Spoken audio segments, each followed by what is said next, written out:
Hey, what's going on, guys? This is RJ Game News USA here, back today with another video. And today, we're going to be looking at the previews for Fire Emblem Fortune's Weave and for Wolverine. So stick around if you like this kind of content, like, share, and subscribe. We have to compare and contrast these games.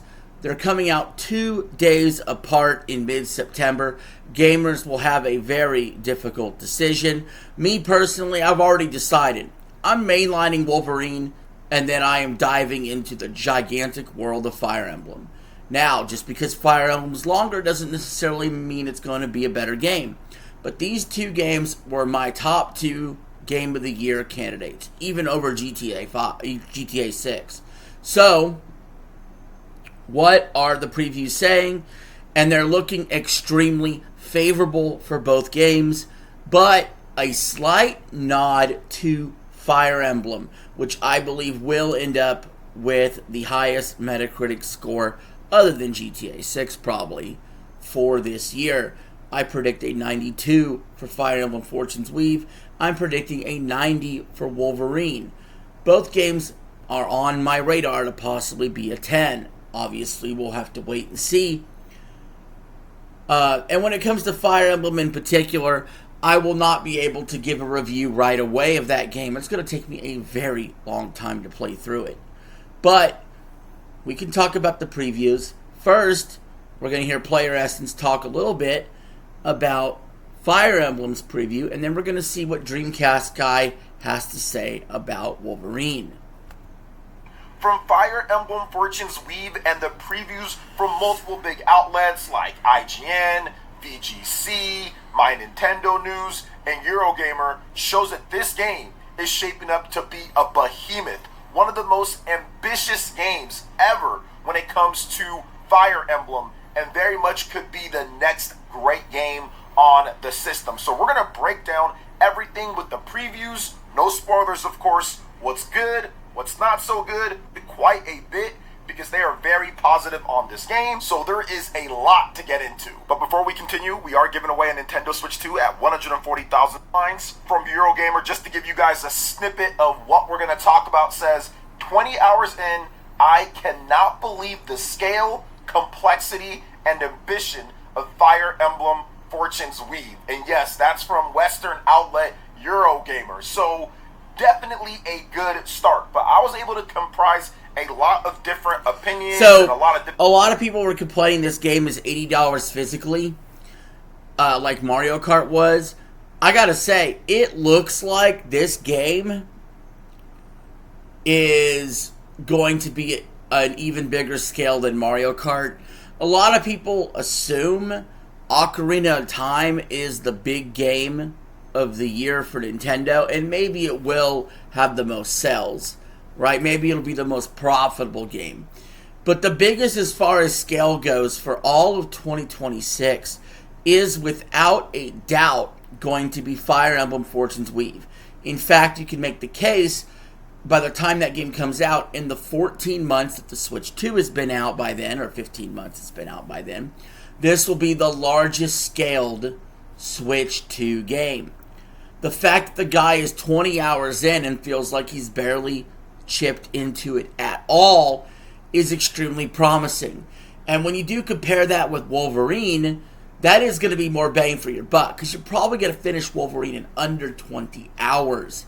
But the fact that these previews alone for Fire Emblem is barely scratching the surface after 20 hours is extremely exciting.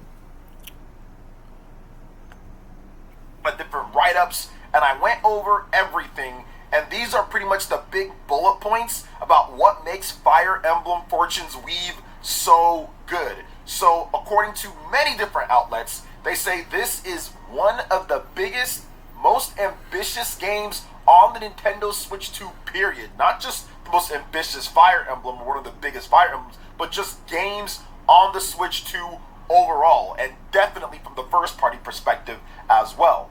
There are tons of activities to do, a huge world map, different tasks, side quests, which the Fire Emblem Fortune's Weave Direct showed that off. But once you actually play yourself and people are able to play and not just see it from there. You get a little bit of a different perspective on just the sheer amount of what to do. But is it convenient? Is it fun? Is it intuitive? These are all the things that they're saying about that. There's a lot of stuff to do, but you don't have to do them. You can automate some things. You can go straight through and just beeline it. I can even see the world map laid out in front of me right here looking at this video. It's fucking massive, guys. For the end of the game and just play. Heck, you can not even recruit the past characters. You can just go and fight when it comes to like the final boss or one of the final bosses, it seems like, to get past there, but you're probably going to get smoked, but you can do it. So there's a lot of substance within the content. It's not just a lot of content for the sake of having a lot of content. That all has purpose with everything that you do in there to enhance, to solidify, to gain new allies, to do different things. So I'm loving how they're talking about the activities and how intuitive and great that they are within the scope of each character's progress. Now, there are plenty of recruitable characters, which is great. I love recruitable characters. That's one of the best things about Fire Emblem, is putting together your squad, getting certain characters that you want, finding the best characters, breaking the game in some ways when it comes to finding really good characters with the best equipment or different weapons to give yourself the best opportunity to win and to really fight off or fend off those enemies that just come at you. So I love that. One of the best games on Switch 2 already. That's something that was said in one of the previews. It's already, from their 10, 20 plus hours of playing, it's already one of the best games that they've played on. Now that's crazy, because they're not saying, well, the full game is. They have a 10 to like 20 hour preview window, which is an insanely long preview window to begin with. But this gives you the idea. They say if they had to stop playing right now, at the 20 hour mark, this is probably one of the best Switch 2 experiences. Which basically tells me they're already rating it towards or around potentially what Donkey Kong Bonanza was able to do, which I believe was like a 94 on Metacritic. This could be an all-timer that we're talking about here for Nintendo. This is huge. This is huge. But that's not the only preview we got. We do have a preview of Wolverine that's not quite as positive, but still mostly positive, and that is from Dreamcast Guy. Hey there, gamers. Dreamcast Guy here. Today we're talking the next big PlayStation. Let's get it forward a little bit. Without the X-Men, no Skull, no Professor Xavier, no Scott Summers. It's just Wolverine in a world with mutants and, for some reason, Spider-Man. But let's talk about these previews. Let's take a look at the new gameplay, because I feel like such a Wolverine fan. I've read a lot of Wolverine comic books, but Wolverine has always been a very strange character because, in a lot of ways, he exists in very different forms. Depending on if you read the comics, he's very teeny tiny. He's like a short, tiny wombat. He just gets into crazy battles. Wolverine is very important to like major storylines in the comics that he's just not even in the movies. The movie version of him, obviously the Hugh Jackman version, very different, much taller, much more savage, much more old. This version feels like they're trying to reinvent him again. They're trying to put him in a universe that does have mutants, that does have some of the famous characters, like right here, Mr. Sinister and stuff. A lot of these, that's Omega Red. Why did I call it Mr. Sinister? Omega Red, obviously Mystique. So we have a lot of these mutants. We just don't have them in an X-Men universe. We have them in a universe where, assumedly, they have said officially this does take place in the Spider-Man universe. It's just mutants and Spider-Man. And I just think that's such an odd take. 3 takeaways of Marvel's Wolverine at the... Dreamcast Guy really wants the X-Men game. That's what it is. And I don't blame him, but I think he's being a little too negative there. First few hours. Brutal combat, no X-Men, and Jean Grey is very different. This, to me, is one of the very odd things. Jean Grey obviously becomes the Phoenix. She's one of the most powerful psychics ever in a universe of very powerful psychics, but it's more than just telekinesis and being able to like read the future and stuff like that. Jean Grey is a universal force. And part of her, like, whole appeal in the comics and a lot of her storylines is that love triangle of, hey, I'm in love with Scott Summers, which is Cyclops, and also Logan. This, like, interesting conflict of, okay, who am I despite being the Phoenix? Who am I despite being this, like, person who's a professor at the school of Charles Xavier? And it's weird to just try and make her instead more of just Jean Grey, the psychic character, and so take away it sounds like a lot of the complaints from Dreamcast Guy, and I understand this, is going to be centered around the story and how it fits into the canon or the comics, or and that doesn't mean they can't tell an interesting story, but I understand, if you're coming at this from a perspective of Wolverine in and out, and you're coming into this, you may be a little frustrated. I hope it doesn't color the game too much negatively for you, but it seems like it did a little bit for Dreamcast Guy. But we're about to get into a lot of positives here. All of the baggage? I really don't understand that choice. But let me go on here. I played Insomniac's Wolverine. Here are my impressions, #ad. Combat is incredibly fluid, and there's great combo variety. Ooh, okay. That's a big plus. Amazing detail in the gore, especially on Wolverine when he's damaged. Can straight up see his skeleton at points, which they did show in some of the trailers. I love that. Fresh take on Logan's journey while also setting up some insane comic storylines. Traversal parkour in open spaces has lots of options for movement. Really fun chase sequences using this.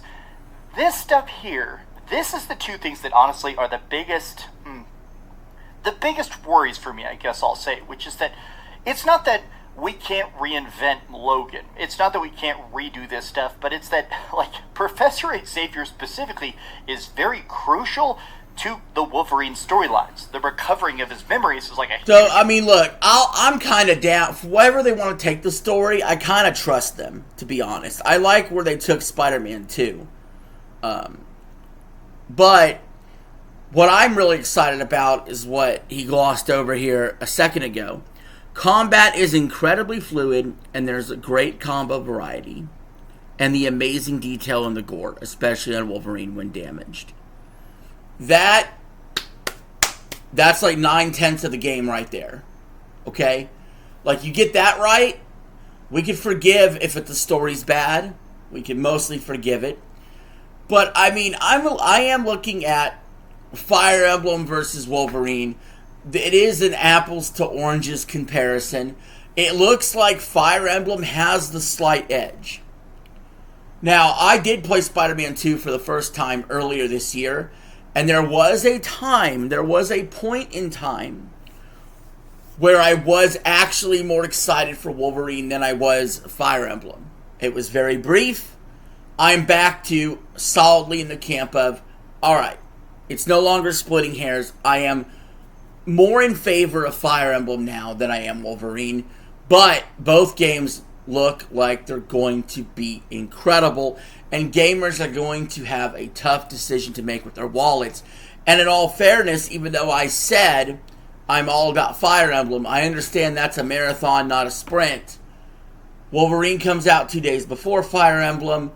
I'm going to play the crap out of Wolverine that first week, so I might not even get Fire Emblem the day of launch. I don't really want to start Fire Emblem until I've completed Wolverine. But anyway, guys,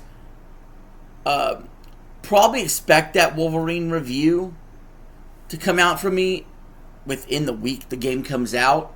The problem is with Fire Emblem, you may not see a review of that game from me for months. Maybe we go over the Metacritic score, but you're going to see a ton of me streaming that.